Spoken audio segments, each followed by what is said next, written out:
નમસ્કાર બધાને, જય બાબારી। આજે અમે દોતા આવ્યા છીએ। દોતાની અંદર એક આદિવાસી પરિવાર, એમને 9 બાળકો છે, નાના નાના, અને ઘરમાં કોઈ કોમ કરવાવાળું નથી, ફક્ત એક માં છે અને એમના 9 બાળકો છે। તો આપણે એ ઘરની આજે નોંધ લીધી છે અને એ ઘર બનાવવાનું છે। આખી ટીમ સાથે અમે ઘરની વિઝિટ લેવા આવ્યા છીએ। તમને જો બાળકોને બધું બતાવું છું। જો આ ઘર છે, આ અમારી ટીમ વિક્રમભાઈ। આ બધું સામાન કોણ પૂરા છે કે મજૂરી જશે બધો ભાઈ બોલ કે તું છે હારા કાઢીશું મને સિયાવાડા હારા કાઢીશું મને હું કોમ કરાવવા આપું છું એમ કીધું તેથી કે એવું અમારા સરસ લાગે છે અમારા ઘેર જુઓ તો 9 નાના બાળકો છે અને એક માં છે, એટલે ઘરની પરિસ્થિતિ જોઈ એટલે આપણે ઘર બનાવવાનું છે હવે દોતા તાલુકાની અંદર। તો જેમ બને એમ સપોર્ટ કરજો બધાને। જય બાબારી। એક ગરીબ પરિવાર છે આદિવાસી સમાજનું। આપણે એવું સમાજનું કોઈ નહીં, આપણે તો 100 ઘર બનાવવાના છે। એમાંથી કોઈ બી 18 આલમ હોય, અમને લાગશે કે ગરીબ પરિવાર છે, અમને કોઈ કામ કરે એવું નથી, તો અમે અમારા 3 ભાઈઓ તરફથી, અમારી ટીમ તરફથી 100% એમને ઘર બનાવી આપશું અને રહેવાની સગવડ કરી આપશું। બધાને જય બાબારી, જય રામાધણી। વિડીયો ગમે તો ખાલી કોમેન્ટમાં જય બાબારી લખજો અને જેમ બને એમ શેર કરજો। બધાને જય બાબારી, જય રામાધણી। इसके घर वालों ने तो सब बर्बाद कर दिया मेरे भाई। एक सेकंड भाई, मैंने देखी थी आप तुम्हारी पोस्ट देखी भैया मेरे बाहर निकल आ जा पकड़ के अंगे बचाते हैं। बच गया मेरे भाई, बच गया टूटा पे कोई ना मत उठाओ।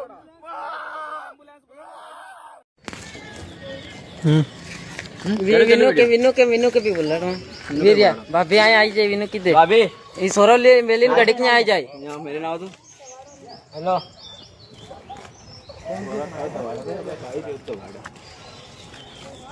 जब कुआं में से निकाले तो साथ चल रही थी कि बंद थी? चल रही थी नहीं रोहित आए कि तू रुक जाओ, बंद था हो तुम्हें तू बस रोहित आया तो तू कहीं और है, तू भी आ भाई बोल रहे हैं थाने मिलूंगा तो कुछ ना बाहर तुम नहीं। जब कुआं में से निकाले तो साथ चल रही थी कि नहीं? चल रही थी साथ चल रही थी। बोलो सर आपको ही बताया था मैंने, वीडियो साथ चल रही थी ना, ये सिखाया नहीं कुछ भी नहीं, सीधा हल्की हल्की साथ चल रही थी। तो इनको केस वो पुलिस को बुलाने की जरूरत क्या थी? सीधा अस्पताल में ले जाना था इनको। इनको गाड़ी खड़ी थी, अस्पताल ले जाना था तो सेठ ने सही रही। अब वीडियो मोबाइल लगो हमारे सेठ जिम्मेदारी अच्छी नहीं भाई, अच्छी तरह से नहीं बाहर है। यहाँ सरकारी अस्पताल में पहुंचाया और सीधा पोस्टमार्टम में लगा दिया। क्या वो सीधा सामने क्या हॉस्पिटल में की जरूरत थी? पूरी लापरवाही के नतीजे से मेरे बड़े भाई को मैंने खो दिया। लाश मतलब जांच करी थी અમુક લોકો કહે છે કે તમે આખો દિવસ વિડીયો બનાવો, પણ અમારા તો દાડાના સીધા 50 વિડીયો બનાવવા છે હવેથી તો। પણ આ જે પરિવાર છે એનું મકાન કરવા આવ્યા છે, આ બેનના વિચાર છે, જે શિક્ષક છે, બહુ દયા છે એમને। મને શરવણભાઈનામાં એક વિડીયો નાખ્યો હતો કે આ દોતા તાલુકાના આવી રીતના છે, એમને પપ્પા નથી ને 9 બાળકો છે, તો અત્યારે અમે વિઝિટ કરવા આવ્યા છીએ। એ તમને ઘર બતાવી દઉં। તમે પણ જે વિડીયો જોવો છો, હું તો કહું મેં 50 કીધા, પણ તમે 100 વિડીયો બનાવો, પણ આવા સારા વિડીયો બનાવો। બેનનું નામ તોરલબેન છે અને એમના વિચારની વાત આખી, જે આ વિસ્તારમાં એ શિક્ષક છે અને એ બાળકોને ભણાવે છે, અને અત્યારે એમના વિચારથી કદાચ આ બેન લોકો કહે છે ને કે તમે 1-2 વિડીયો 100 વિડીયો બનાવો છો ને આવી રીતના બનાવો, કદાચ આ બેની વિડીયો ના બનાવે તો અત્યારે અમે આ જગ્યાએ ના આવત બેન।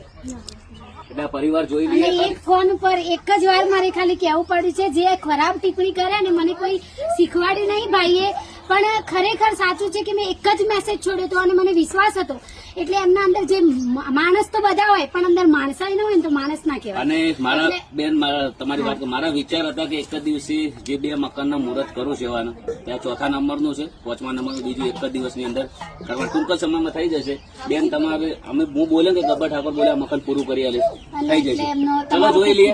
જો આ મકાન છે, બિલકુલ ચિંતા ના કરતા બેન, કહી દેજો દિલ ભોજન કે મકાન હું પૂરું કરી આવીશ, થઈ જશે। હા, તમારો પણ ખૂબ ખૂબ આભાર કે તમે અમને વિડીયો નાખ્યા અને તમે આ વિસ્તારમાં અમને બોલાયા, અને જે આદિવાસી વિસ્તારમાં આવીને અમને પણ થોડું અલગ બી જાણવા મળ્યું, અને આદિવાસી વિસ્તારમાં પ્રેમ કેટલો છે અને આદિવાસી વિસ્તારની શું વેદના છે એ પણ જાણવા મળ્યું। ચલો જય બાબારી, જય રામાધણી। જય રામાધણી। નમસ્કાર મિત્રો, હું છું ગોપાલ ઇટાલિયા।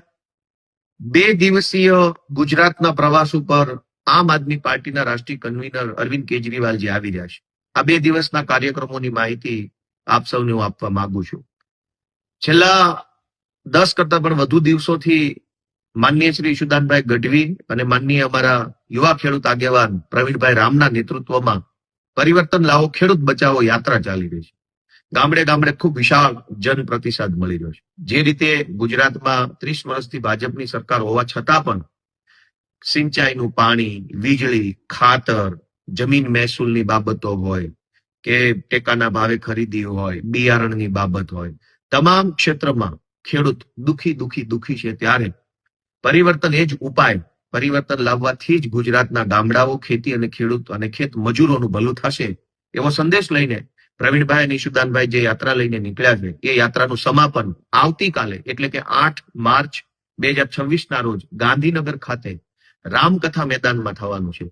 રામકથા મેદાન ગાંધીનગરમાં બપોરે 3 વાગ્યે માનનીય અરવિંદ કેજરીવાલજી ઉપસ્થિત રહી અને ગુજરાતના ગામડા, ખેતી, ખેડૂત અને ખેત મજૂરો વિશે આગળનું જે કાંઈ એમનું માર્ગદર્શન અને આમ આદમી પાર્ટીના સંઘર્ષ જે છે એને રજૂ કરવાના છે. ખૂબ વિશાળ સંખ્યામાં ગુજરાતભરમાંથી ખેડૂતો આ કાર્યક્રમમાં ઉપસ્થિત રહેવાના છે. આપ પણ એમાં ઉપસ્થિત રહો એ મારી લાગણી છે. બીજો કાર્યક્રમ તારીખ 9 માર્ચ 2026 સુરત ખાતે અરવિંદ કેજરીવાલજી અને આમ આદમી પાર્ટીના પ્રદેશ નેતાઓની ઉપસ્થિતિમાં ક્ષેત્રીય બૂથ કાર્યકર્તા સંમેલન યોજાવાનું છે. 9મી માર્ચના રોજ બપોરે 3 વાગ્યે મોટા વરાછાની બાજુમાં ગોઠાણ ગામ પાસે અરવિંદ કેજરીવાલજીની ઉપસ્થિતિ રહેશે. આમ આદમી પાર્ટી છેલ્લા લાંબા સમયથી સંગઠનનું જે કામ કરી રહી છે, ડોર ટુ ડોર પ્રચાર, નાની નાની જનસભાઓ, મહોલ્લા સભાઓ, વ્યક્તિગત મિટિંગો, સોશિયલ મીડિયા કેમ્પેન, આ બધા જ કાર્યક્રમો કરીને આમ આદમી પાર્ટીએ એક સંગઠનની વિશાળ તાકાત ઉભી કરી છે. એક નેટવર્ક ઉભું કર્યું છે. ગામ ગામ, ઘર ઘર સુધી, વ્યક્તિ સુધી નેટવર્ક ઉભું કર્યું છે. અને આ નેટવર્કના માધ્યમથી બૂથ લેવલના કાર્યકર્તાનું પાર્ટીએ નિર્માણ કર્યું છે. ત્યારે 20 થી 25 હજાર જેટલા બૂથ કાર્યકર્તાઓનું એક સંમેલન સુરતમાં યોજાવા જઈ રહ્યું છે. સમગ્ર દક્ષિણ ગુજરાતમાંથી ખૂબ વિશાળ સંખ્યામાં કાર્યકર્તાઓ ઉપસ્થિત રહેવાના છે. આપ પણ એમાં ઉપસ્થિત રહો એવી લાગણી સાથે ફરી એકવાર 8મી માર્ચે ગાંધીનગર ખાતે, 9મી માર્ચના રોજ સુરત ખાતે અરવિંદ કેજરીવાલજીની ઉપસ્થિતિમાં આમ આદમી પાર્ટી દ્વારા આયોજિત કાર્યક્રમોમાં આપ સૌ ઉપસ્થિત રહો એવી મારી હાર્દિક વિનંતી છે. ખૂબ ખૂબ આભાર.